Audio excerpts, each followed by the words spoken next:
PM. किसान योजनेचा 22वा हप्ता आता लवकरच जमा होणार आहे. 13 मार्च 2026 रोजी पात्र लाभार्थ्यांच्या बँक खात्यामध्ये सायंकाळी 5च्या दरम्यान ही जी रक्कम आहे ती जमा होणार आहे. त्यातच पी.एम. किसान योजनेच्या पोर्टलवरती आता पात्र लाभार्थ्यांची यादी आलेली आहे.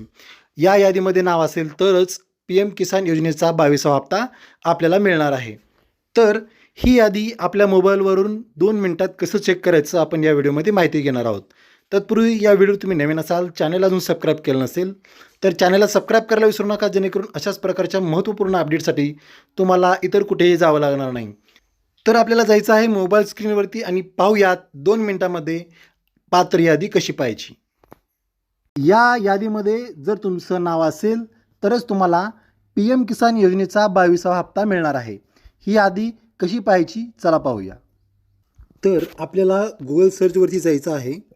पी.एम. किसान असं टाकून घ्यायचं आहे. त्याच्यानंतर आपल्याला जे पहिलं काही पर्याय येईल पी.एम. किसान सन्मान निधी त्याच्यावरती क्लिक करायचं आहे. तर इथे आपल्याला पी.एम. किसानचं पोर्टल ओपन होणार आहे. त्याच्यानंतर आपल्याला स्क्रोल करून खाली घ्यायचं आहे. तिथं गेल्यानंतर आपल्याला बेनिफिशरी लिस्ट याच्यावरती आपल्याला क्लिक करायचं आहे. बेनिफिशरी लिस्ट याचाच अर्थ लाभार्थ्यांची यादी. तर इथे तुम्हाला झूम करून दाखवते थोडं. इथे आपल्याला आपलं राज्य निवडून घ्यायचं आहे. महाराष्ट्र मी निवडतोय. त्याच्यानंतर आपला जिल्हा निवडून घ्यायचा आहे. जिल्हा झाल्यानंतर आपल्याला सब डिस्ट्रिक्ट म्हणजे आपला तालुका निवडून घ्यायचा आहे.